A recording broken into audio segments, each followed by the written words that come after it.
On Two Wheels this week, Gary Thompson takes his rebuilt Honda Blackbird for an MOT. Sara Dee travels to London to the Ace Cafe to meet some mods and rockers. And Jeff takes a ride on Aprilia's Futura. We've the next instalment of Richard's tour, and we take an exclusive look behind the scenes of a Two Wheels road test.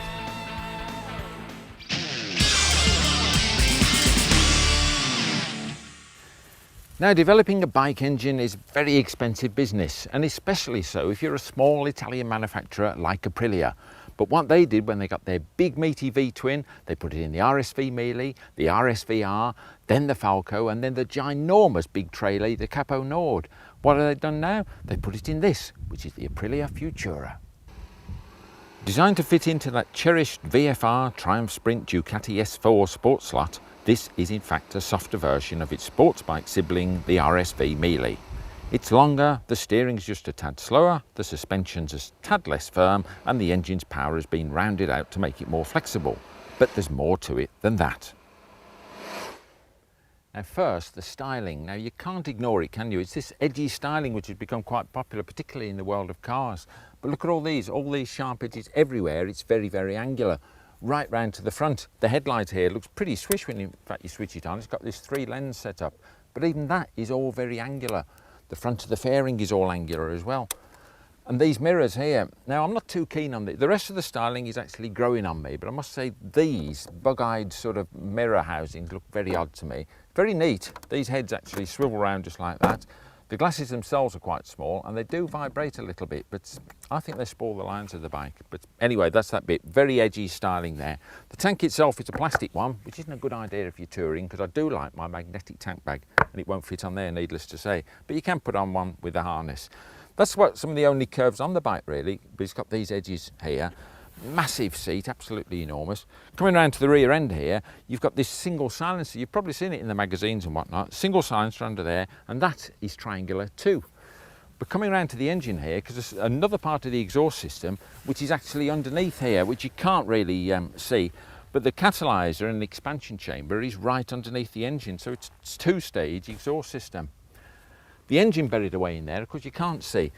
It's a standard 60-degree 1000cc Melee motor in there. It's been retuned a little bit to make it softer and more rounded. It's got heavier flywheels on it as well, and this is to give it a more tractable feel.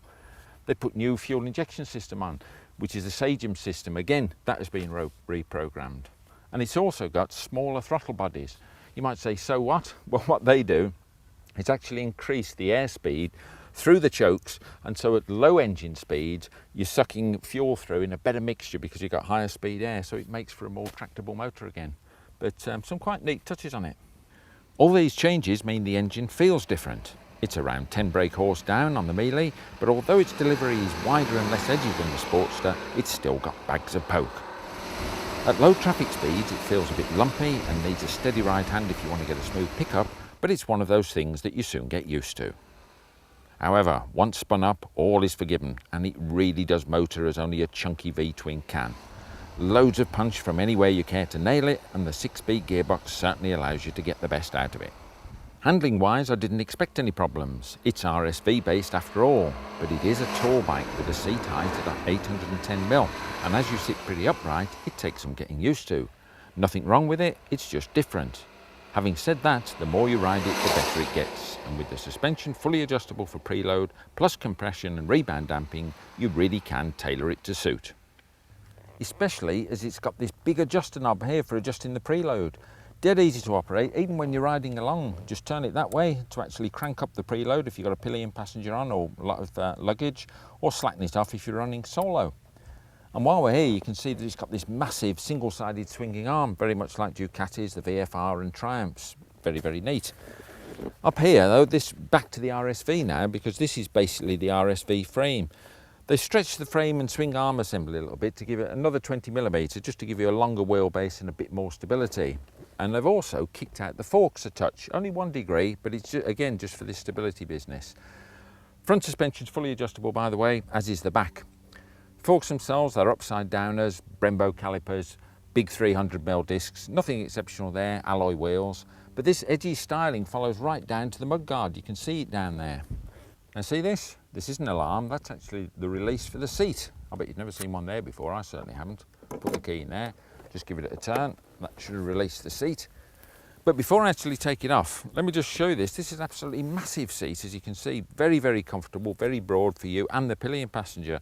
And it's also got this little hump in. Not only keeps you in place, but if you see it, it actually rises up, so that tends to stop the pillion passenger sliding into your back. So it's very, very neat. Just have to release that again because it's sat on it. But anyway, the seat comes up. And it's the whole, it's not just, as you can see, the black part, the cushion, it's all the plastic as well.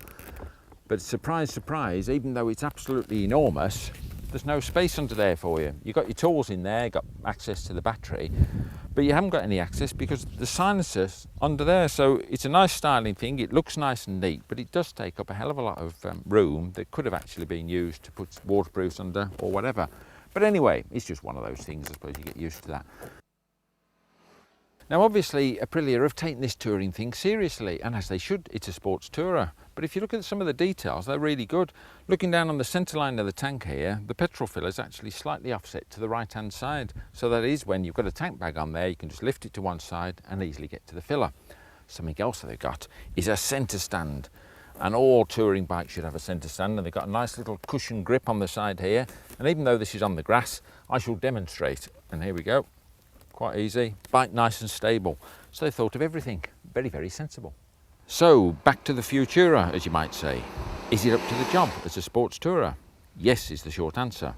As a tourer, it's comfortable and it's long-legged in its power delivery. And it's very, very easy to manoeuvre, especially if you've taken a wrong turning. The angular fairing offers really good protection, and on the sports side, its 210 kilos is reasonable. And while not in the hot sports bike class, it's no pudding either. It handles and stops well, and that engine is a proven one at delivering the goods. How much? It's going to cost you £8,870 on the road and £330 for the hard cases if you want them. It's a bit more expensive than its competitors, but after all, it is very, very different.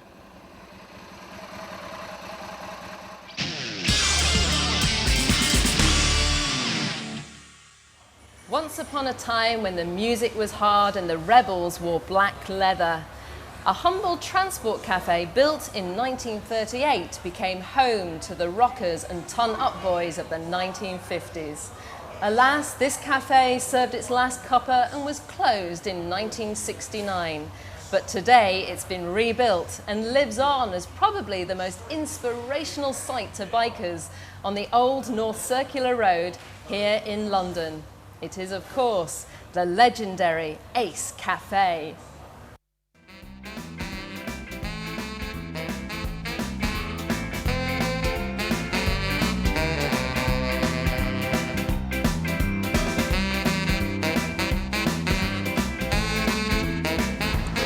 Now, the person who is responsible for getting this cafe back up and running is Mark Willsmore. Mark, it's amazing to meet you. And I bet you're going to be in debt for life having got this place together. Well, that's the feeling. That's the feeling.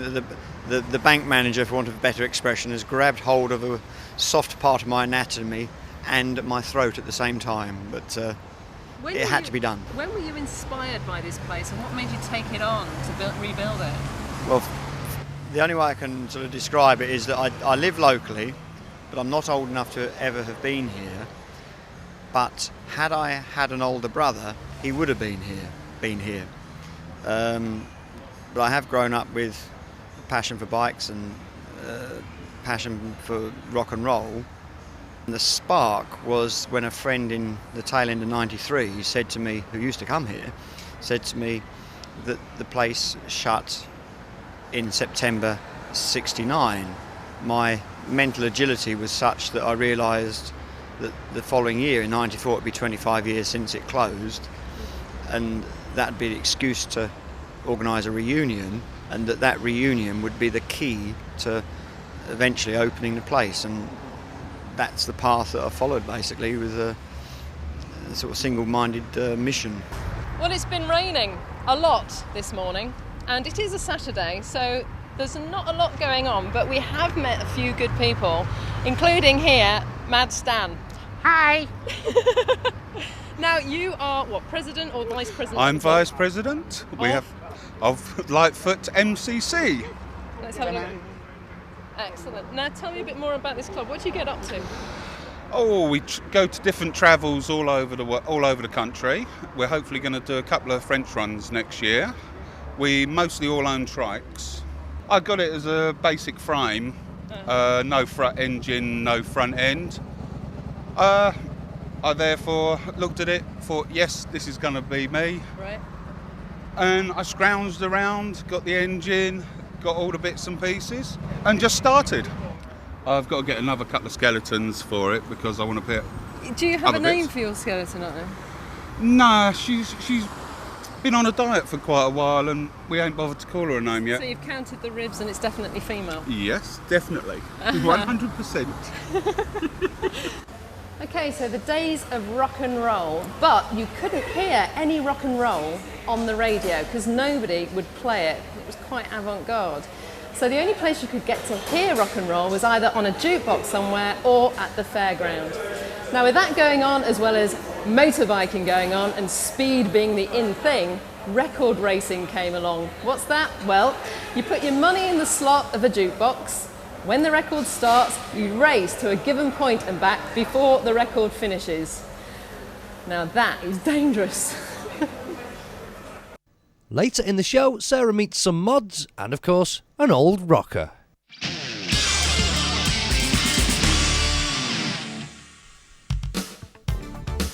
On this week's Behind the Scenes, we're going to take you backstage of your favourite biking show, Two Wheels itself.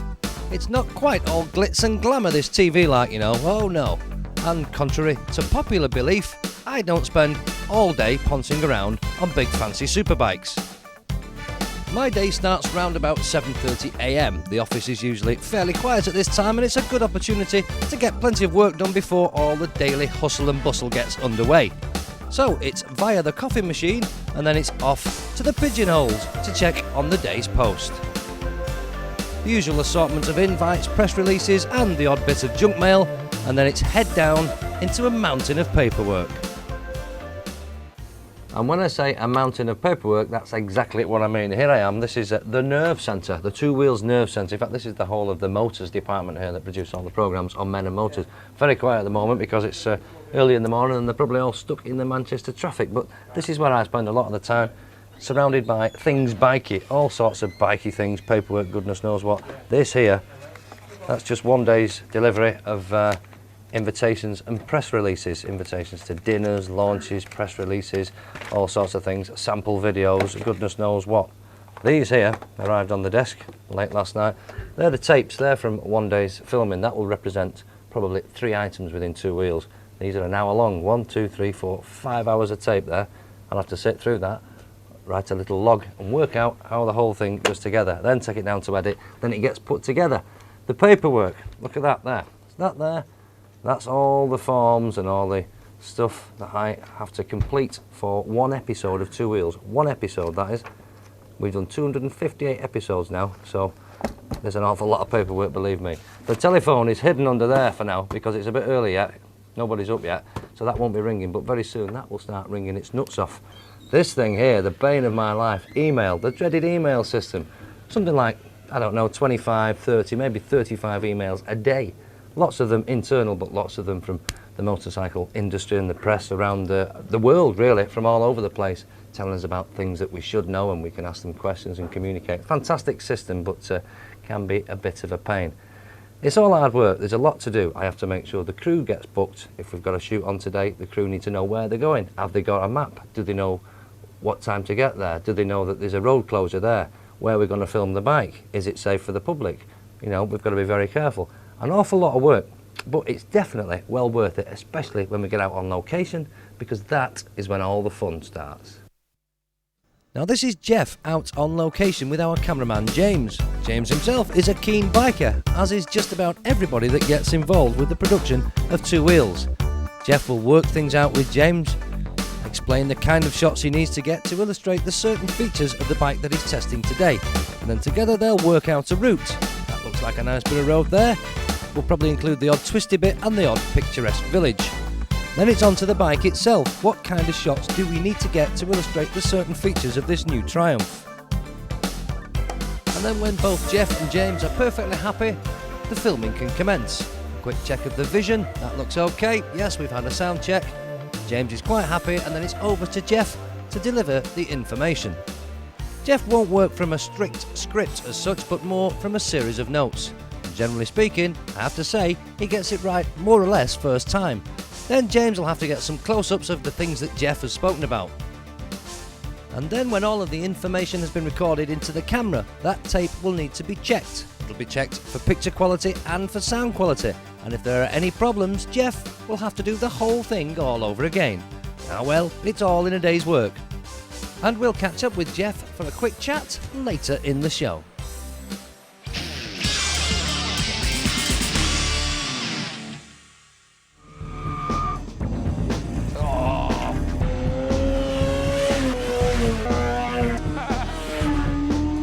These shoes look like a couple of windsocks. I think you used to wear.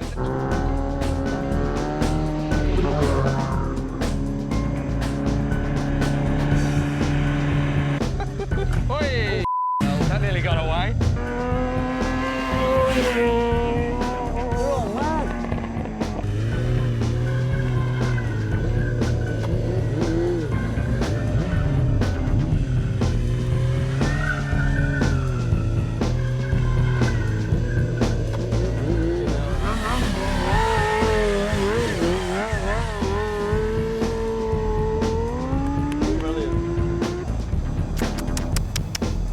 Dead. It's a dead animal on the floor.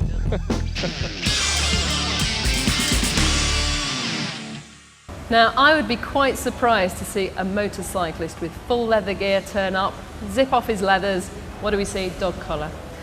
Well, Father Bill Sheargold came here and started the 59 Club.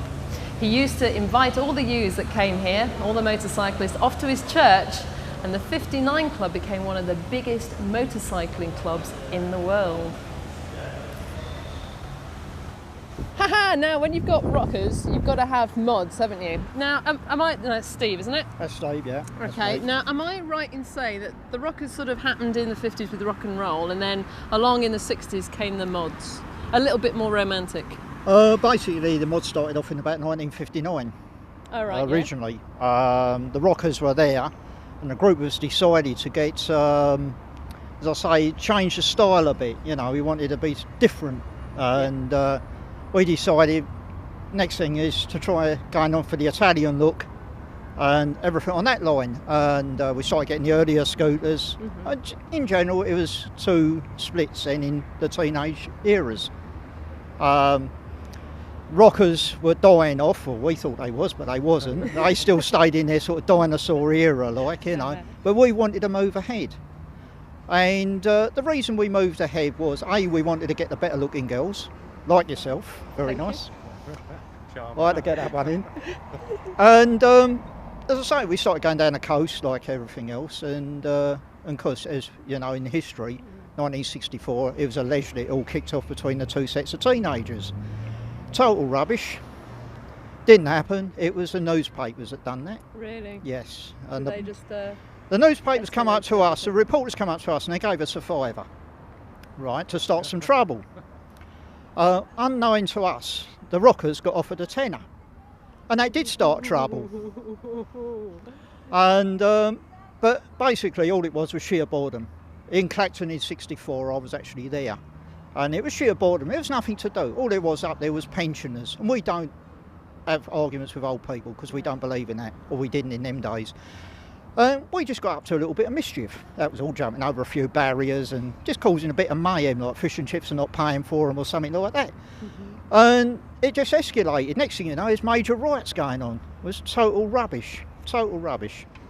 This is Bones. Hi Bones, Sarah. Hi, Sarah. Nice to meet you. Right then, I want to know one question from you, and that's about how old were you when you wanted your first bike? Well, when I first rode my first bike, I was 15 years old. And it was 98 James with no clutch, and no, it had a clutch, a throttle and no brakes. And a friend of mine said, would you like a go? I went up this hill and I managed to stop it halfway up.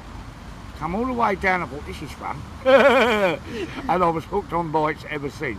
Now, when you wanted one, what happened with your dad then? Well, my dad wouldn't let me have a bike. He Uh-huh. said he forbid me to have a motorbike, but he'd let me have a moped. He died when I was 17 years old. Yeah, And then I went and got a bike. Soon after he died, I went and bought a YL1, passed my test. And then in 1969, I bought my first cab racer. Oh, megas, oh, it was beautiful, it was black and white, ready to come down the Ace Cafe. And it closed. I missed it, I couldn't get here. They wouldn't let me come. They closed it. The whole cafe gone? Gone. And I heard about this place when I was 15 years old, and I always wanted to come here. Everybody down the hillside was going down it. What's down the Ace like, you know? You want to get down the Ace. And now it's here back again, but not like it was. But it's still the Ace, and it's still our rock and roll music. And there'll be more from Sarah at the cafe later in the show.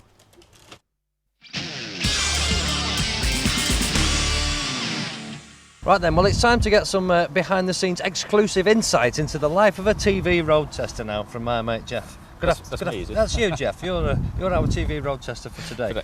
Where are we, by the way? We're at Kingsbury Water Park, which isn't a million miles away from the Hinkley factory. Right. Is that where the Triumph comes in? You've guessed it, you won. That's right, yeah. So what are we doing today? Triumph what? 955i, the Daytona, very nice too. A bit bothered about the weather earlier on, but it seems as though it's held off. So what's this? A water park in the Yes. middle of nowhere? How on earth did you pick a location? You picked this location. That's right, well I live in the Midlands, as you well know from your Mickey taking in the passport, but it just means we like to vary the location, as you know. It's good for us and it saves the viewer getting bored, and so looked on the map, that looks a good place to meet, and you can even see jet skiing around the lake. Not a million miles from Hinkley either, so it seemed a pretty good location. Right. Nice roads as well. There is some. So this is going back today, I take it. It is, yeah, I've got to get this back. How long have you had this now then? 3 days, this is the third day, so hopefully I'll get it back later today. So you should know what you're talking about now then, shouldn't you? I should. Don't doubt that for 1 minute, Jeff. Right, so I see you'll sit down with James and you'll go through the scripts and you work things out. Yeah. And then you go out on the roads and you'll do some riding stuff. That's right, because what lots of people probably don't realise, you know, James and I come from different locations, so I've told him what we're going to be doing on that particular day, but he hasn't sort of seen it all. So I'll have done a basic outline of what I want to cover, looked at the road, so he's just sitting down before we start, just saying this is the sort of thing I want to do. So is that working from a script then? Do you work from a script? I know I don't tend to work from a script. I've noticed that. I make it up as I go along. It's a script in that, you know, you read the manufacturer's literature, same as you do, you read the handbook and whatnot, just to get a feel for the thing, and you just knock up a guidance list really, not a script. Certainly when you're doing the pieces to camera on the bike itself, it doesn't work on a script. The voiceover bit, yeah, that's got to have some sort of form and shape to it, but other than that, it's not strictly scripted. I know there's lots of funny things happen to me when I've been on road tests. Most of them are not broadcastable. I know that. I've been on some of them. I can't tell anybody some of the things that have gone wrong. What's gone wrong on some of, or not gone wrong, but well, one of the typical things, and you have to smile. I think everyone being wary these days of speeding and whatnot. When the cameraman's set up, he's set up in a lay-by, you know, off the road itself. The boot might be up on the car. He's got his camera and whatnot.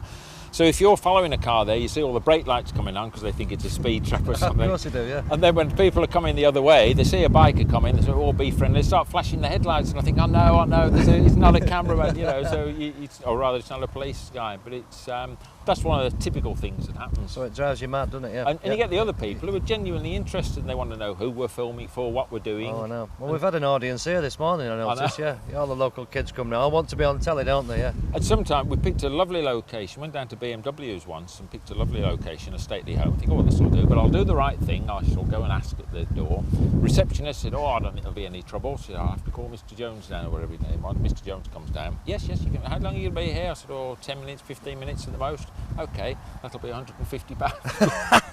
Yeah, So we didn't do that because people, you know, if they've got a facility, we found they do get visited by all sorts of, you know, competitive channels. Yes, and so they think, well, there should be some money in this, so it's bye-bye. What they call a location fee, isn't it, Yeah, Jeff? that's That's right. right. So I very nearly got arrested once, you know, filming a Honda Goldwing on a piece of what I thought was wasteland, which was actually quarantine land because of foot and mouth. All right. And we had an army man in full uniform shouting across us in a loud hailer, "You are going to be arrested, you will face £500. So that's when we found out just how fast the Goldwing really was. We got out of there pretty quick, yeah. And something else people have said to us on occasions, we never see you wheeling that bike up the road, and we never see you doing a stoppie up to them traffic lights, but we can't do that, can we? We're not allowed. We can't, and in that we shouldn't. And I think it's like, if you noticed on a lot of motoring programmes these days, any of the sort of hairy stuff is always done off-road now. It's always on a test track, and again, that means hiring a track at great expense. But on the road, you're supposed to have a public duty, I think, and generally keep things sensible as we're able. Well, that was just a very, very brief look at some of the work which goes on behind the scenes on two wheels. Obviously, we couldn't show you everything because then we'd have to kill you, wouldn't we? But that was just a little bit of a day in the life, if you like. I'm going to fight my way through the Manchester rush hour traffic now. It's getting a bit late. Another good reason for using a bike, as if we needed an excuse. I'll go home now. I'll probably answer, I don't know, a dozen or so messages on my home answering machine, sort all them out, and then it's off to the pub. See you next week.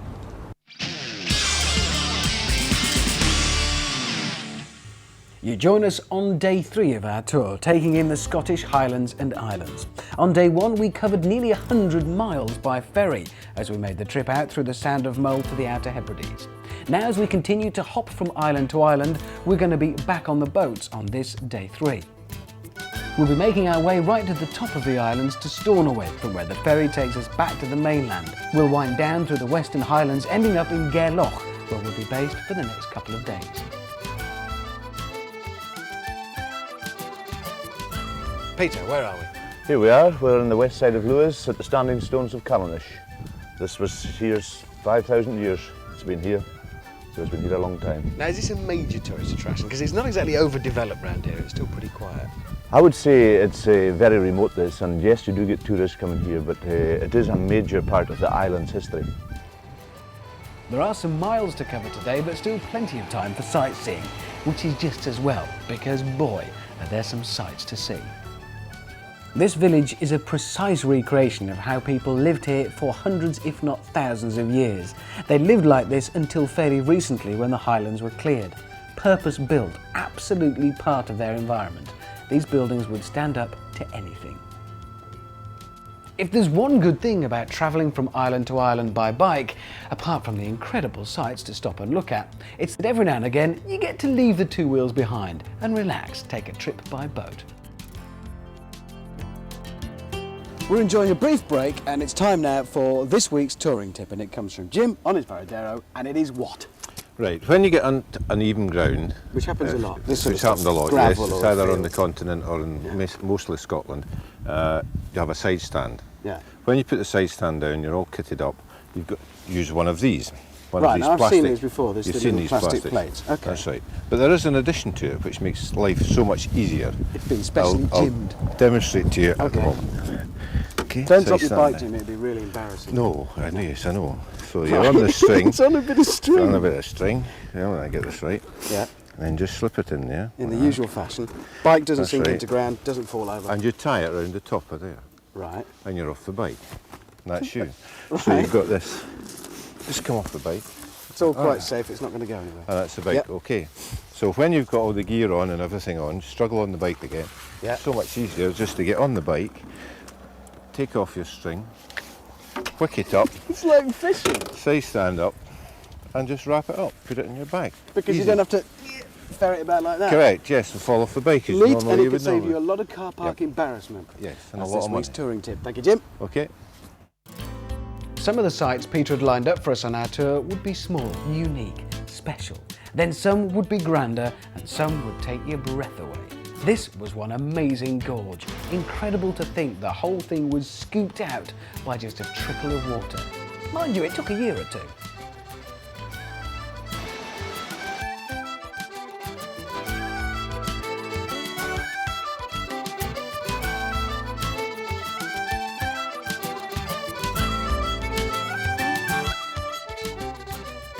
What is it about biking holidays that I mean, they can be uncomfortable, and let's face it, you can get a bit wet when it's not like this, so why do you continue to do it? It's just the roads and the people we meet. It's been an incredible time. Beautiful motorcycle, beautiful roads. And you get to places where nobody else can get to, and we like that part of it. How do you try and explain it to people who don't do this? I mean, we always get a lot, it's like circuses in town when we all roll up with this many bikes, and car drivers are interested, but they wouldn't necessarily do it. So how do you try and put it across to somebody who's never done this? We don't try. It's almost impossible to take the pictures home and say to people, here, look at this. The pictures don't do it justice. And all you can do is try and do the best you can and hope that they pick up on it. But they've really got to be into motorcycles to do this. They have to love to ride. It's something, if you can't understand it straight away, you know, forget it. You're never going to get it. That's right. The end of another day's riding and our hotel beckoned. We were off to Gairloch, where we'd be spending the next 2 days. So a chance to call somewhere home, relax and get to know our fellow riders better.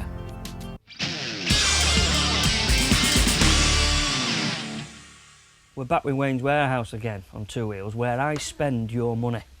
I love it. As long as it's not my money, I don't care. I'm going to spend as little as maybe a tenner, right the way through to several £1000s, in the way of bolt-on bits and pieces to go on your bike. Now, for example, there are impractical things and practical things. We'll start with something reasonably practical, say for example, a tax disc holder. We all need them. Custom bike, you'd bung a chrome one on. Sports bike, you might want to put one on with a bit of colour. And you can buy these things as little as £1, right the way through to £20–30 for real pose. If you're going doing a bit of touring, you're going places, you might want to take something to try and avoid the problem of being stuck out in the open in the way of a puncture. You can put preventatives in the tyre, but you can also buy repair kits such as this, and that for around £20 will get you home safely. I mentioned touring, so you might want a screen or something like that for as little as £40 on, say, a retro style bike, on your Bandits, on your XJRs and so on, and that'll throw the air away from your face or your body, just to help a little bit if you're going touring. And they're easily on and off, so you can even take it off when you don't fancy it on. If you're going touring, you might want to put something like that, which is a Scott oiling device. Something just to help extend the life of your chain if you're going to do the miles. But we've got loads of posy stuff around us here. We've got exhaust, for example. Well, I've spoke about exhaust before, and in fact, you should have been watching several weeks ago, and we spoke and talked about exhaust that you can buy for your bike. This fancy stuff like this, which are not really needed because you have a mudguard already, but let's be fair, it's got a bit of pose. This is a carbon fibre one, and you can get them for around £50 up to several hundred, depending on the brand and how fancy you want it. But I do like spending big bucks, and we're going to talk some big bucks in a minute. Performance parts, parts that improve your bike to go quicker, to make it lighter, and to stop. Stopping brake hoses. Why would you put some brake hoses on? You've got them already, you might ask. Well, rubber brake hoses, after several years, they start to flex. When you pull the lever, the pipe expands very, very slightly. It makes your brakes less efficient. So people like these, Goodrich and several other people, will produce a brake hose that's stainless steel and got stainless steel fittings on the end there, and that stops any flex, makes your brakes really, really efficient. Now, if you have got some big time hard-earned cash, just check that out. That is £1,500 worth, yes, £1,500 worth of clock. You've already got a clock on your bike. This people stack, they're the people who put the indicating devices on the fairings of your race bikes, rev counter, pressure gauge, temperature gauge, all those features. £1,500, I'll just put that one back very, very carefully. They go with such as these. Look at them, they're fantastic. Dimag wheels. Cost you £1,000 to put a performance set of wheels on your bike, plus tyres of course, and you've already got wheels. But I'm not going to stop at that. I'm going to show you a Fireblade fitted with a single-sided swinging arm and a few other little bits and pieces that is going to spend some big bucks, and it's over here. So here we are, look at this little baby. Now then, this is beautiful. And have you spotted the bit that is indeed missing? It's this, it's the right hand side of the swinging arm beam. Well, it's not missing in actual fact, because this bike is fitted with a single-sided swinging arm. And oh boy, you can spend some big bucks, because they make them out of all sorts of very high-tech material, going from a few £100 to several £1,000s. I mean, this particular one that's fitted to this is an absolute work of art. It's made by a company called Ram, and it is absolutely gorgeous. And obviously you would complement it with some beautiful wheels, some fancy brake systems, obviously braided hoses to go on it. You'll have a selection of sprockets to go with it, some big fat juicy tyres to go with it, and it will be very natural obviously to find a nice pair of rear sets. Replace the original equipment, bung your brake on here, your gear change on the other side, a beautiful set, in this case Harris rear sets. There's loads of different brands at loads of different prices, and you've probably gathered that there is no end of monies you can spend on whatever bike you've got. Fireblades, scooters, cruisers, whatever you've got, we can. And I will get great pleasure in spending your hard-earned cash. Which brings me to the fact that, what can I afford? Let me just have a look, let's just see. Oh, maybe just a tax disc holder, if I've got tax.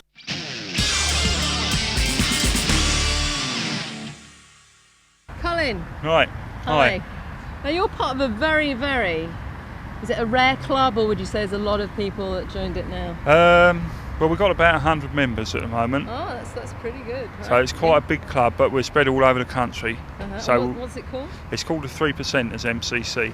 Now, tell me why it's called that and what it's all about. Well, we're all recovering alcoholics, and the statistic is, someone dug a statistic out somewhere once that said 3% of alcoholics stay recovered. And the other 97% fall by the wayside, unfortunately. Oh, that's sad. Yeah. So how is being bikers helping the club? What actually happens in the club that makes it so sort of interesting to be a part of? Well, from a personal point of view, it helps to keep me sober. When I stopped drinking, I've always had a bike, and I stopped drinking, and I needed something to replace the alcohol. Right. And the bike was a very big part of that. And how it actually came about was I wrote to Backstreet Heroes magazine to thank them for sort of keeping me sane through the years when I was boozing. You know, that was my little link to the outside world. And somebody up north saw the letter and replied, and we got together, and the idea of the club was born. Now, which one is your bike? That one there, yeah. That's your white bike there? That's right, white motorbike, yeah. Now, tell me about the paraphernalia that everybody likes to put on a scooter.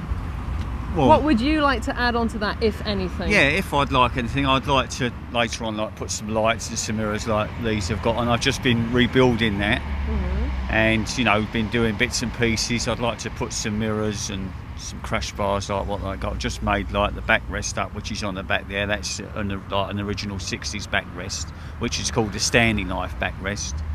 So we've made some of those up, and we're just generally adding things. And as you know, we're going out on a nice ride out with all the rockers, remembering years ago.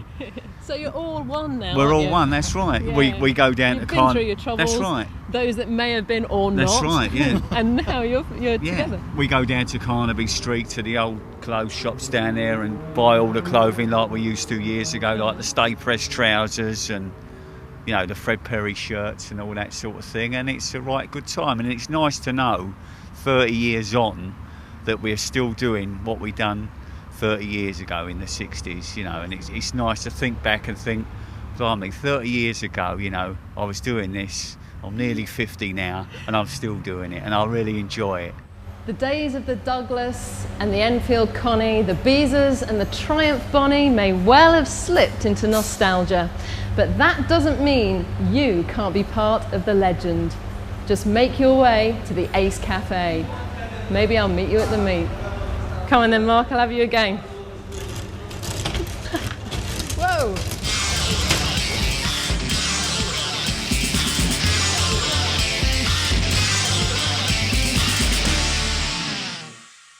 Hi, hello there. Welcome once again to Better Bikes. We've finished the bike, as you can remember from last week. We put the fairing on, we put the exhaust on, we've done the screen, we've done the mirrors. But can you remember what it was like 8 weeks ago? It was a bit of a mess. We had bent forks, we had a damaged fairing. Every panel you could think of was damaged. You won't believe the difference. Come and take a look.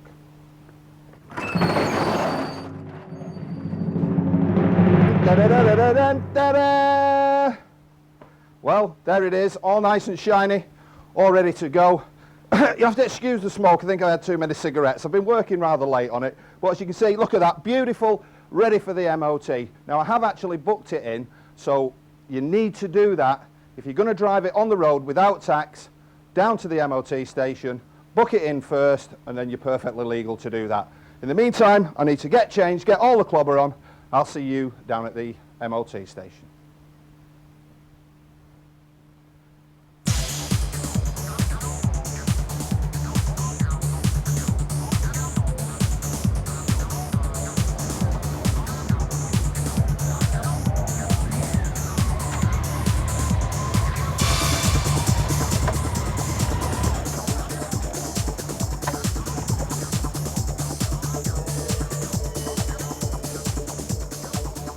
So here we are at PO Motorcycles. As you know, it's booked in today for its MOT. So let's go inside and meet the man himself.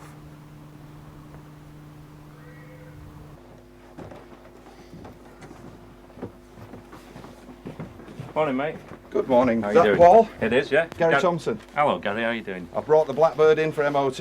Oh, I've seen this one. Is this the damaged one, is it? This is the crash damage one. Right, just a second, mate.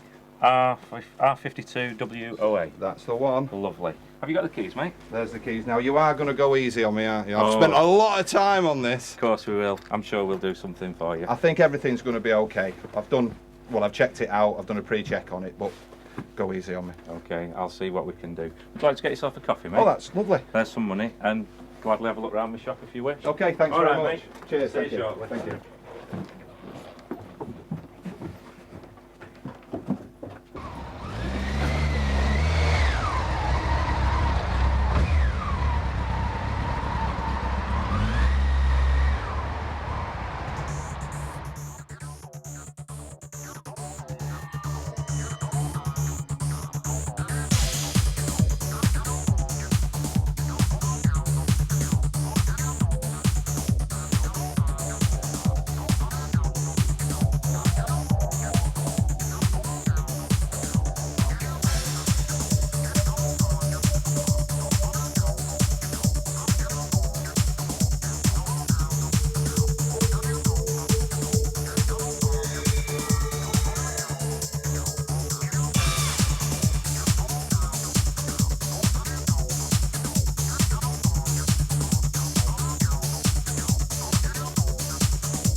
At least you're smiling. Yeah, mate. It's passed. Has it? Yep. Looks like all the long work that you've been doing has been worth it. Fantastic. As you know, I say it's passed, but the worst thing is, mate, you've got to give me some money. Do you still do these by post, by the way? Oh, give over, them days have long gone, mate. So come on, don't change the subject, give me some bloody money. Come Okay, on. I'll follow you up there. All right, come on, mate. Right, we've got the MOT, it's in the pocket. All I need to do now is go and tax it. I never seem to stop spending money on it, but it's well worth it.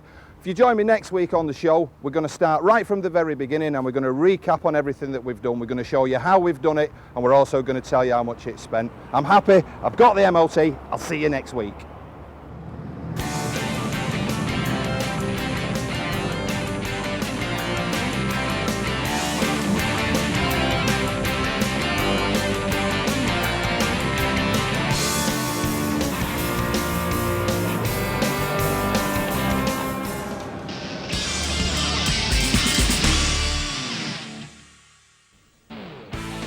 And on Two Wheels next week, you can see the finished product of Jeff's Triumph 955 road test. And we go behind the scenes with the British Superbike team as they go race testing. There's more from Wayne's Warehouse, and Richard Hammond continues his Scottish tour.